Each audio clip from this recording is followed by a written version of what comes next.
Move on to the next question. Governor, you said in July that you would have to, someone would have to explain to you exactly what it is the Vice President does every day. You, Senator, said you would not be Vice President under any circumstances. Now, maybe this was just what was going on at the time. But tell us now, looking forward, what it is that you think the Vice Presidency is worth now. Okay, in my comment there, it was a lame attempt at a joke, and yours was a lame attempt at a joke too, I guess, because nobody got it. Of course we know what a Vice President does.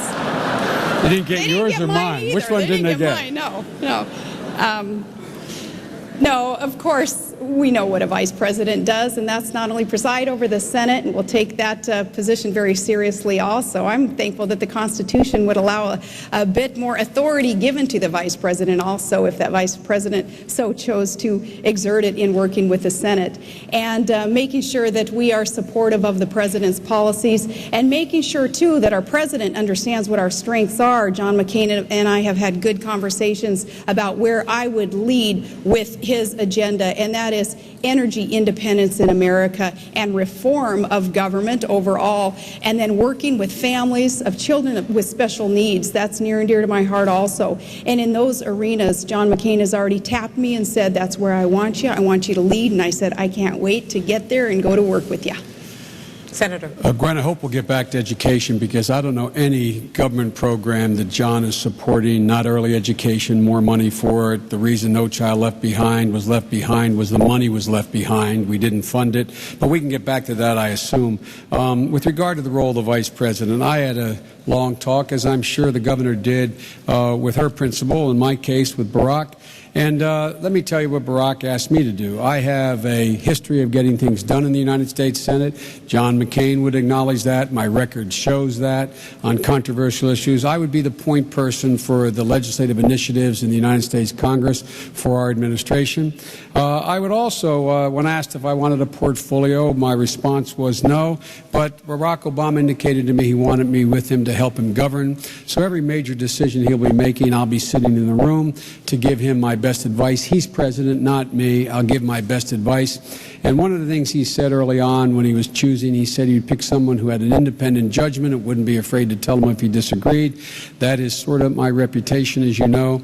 So I look forward to working with Barack and playing a very constructive role in his presidency, bringing about the kind of change this country needs. Governor, you mentioned a moment ago that the Constitution might give the Vice President more power than it has in the past. Do you believe, as Vice President Cheney does, that the executive branch does not hold complete sway over the office of the Vice Presidency? That is, it is also a member of the legislative branch? Well, our founding fathers were very wise there in allowing through the Constitution much flexibility there in the office of the Vice President, and we will do what is best for the American people in tapping into that position and ushering in an agenda that is supportive and cooperative with the President's agenda in that position. Yeah, so I do agree with him that we have a lot of flexibility in there, and we'll do what we have to do to administer very appropriately the plans that are needed for this nation. And it is my executive experience that is partly to be attributed to my pick as VP with McCain, not only as a governor, but earlier on as a mayor, as an oil and gas regulator, as a business owner.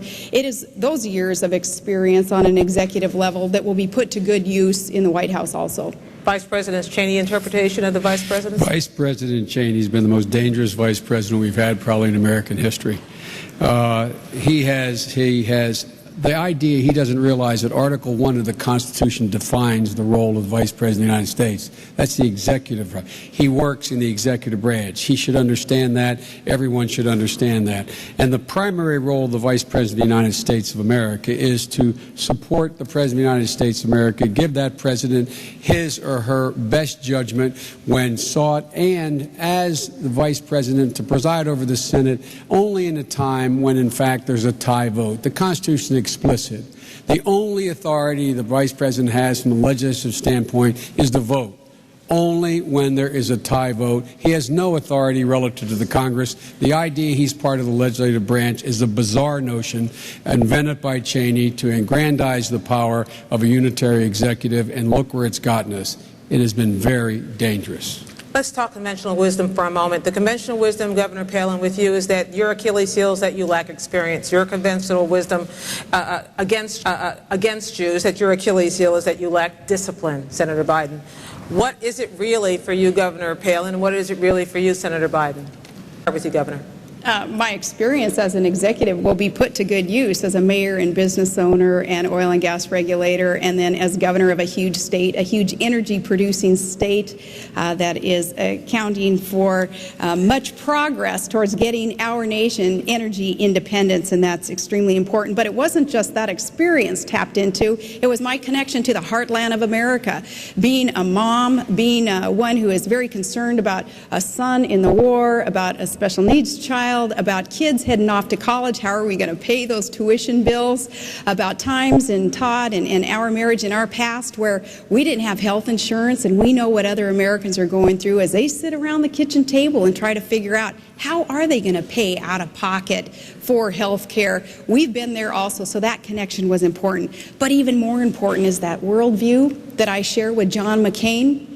That worldview that says that America is a nation of exceptionalism, and we are to be that shining city on a hill, as President Reagan so beautifully said, that we are a beacon of hope and that we are unapologetic here. We are not perfect as a nation, but together we represent a perfect ideal, and that is democracy and tolerance and freedom and equal rights. Those things that we stand for, that we can be put to good use as a force for good in this world. John McCain and I share that, and you combine all that with being a team with the only track record of making really a difference in where we've been and reforming, and that's a good team. It's a good ticket. Senator. You've been very kind, suggesting my only Achilles heel is my lack of discipline. Others talk about it, my excessive passion. I'm not going to change. I have 35 years in public office. People can judge who I am. I haven't changed in that time. And by the way, a record of change. I will place my record and Barack's record against John McCain's or anyone else in terms of fundamental accomplishments. Wrote the crime bill, put 100,000 cops in the street. Wrote the Violence Against Women Act, which John McCain voted against both of them. Was the catalyst to change the circumstance in Bosnia, led by President Clinton, obviously. Look, I understand what it's like to be a single parent. When my wife and daughter died and my two sons were gravely injured, I understand what it's like as a parent to wonder what it's like if your kid's going to make it. I understand what it's like to sit around the kitchen table with a father who says, I got to leave, champ, because there's no jobs here. I got to head down to Wilmington, and when we get enough money, honey, we'll bring you down. I understand what it's like. I'm much better off than almost all Americans now. I get a good salary as a United States Senate. I live in a beautiful house. It's my total investment that I have. So I am much better off now. But the notion that somehow, because I'm a man, I don't know what it's like to raise two kids alone. I don't know what it's like to have a child you're not sure is going to make it. I understand, as well as, with all due respect, the governor or anybody else, what it's like for those people sitting around that kitchen table. And guess what? They're looking for help. They're looking for help. They're not looking for more of the same. Governor.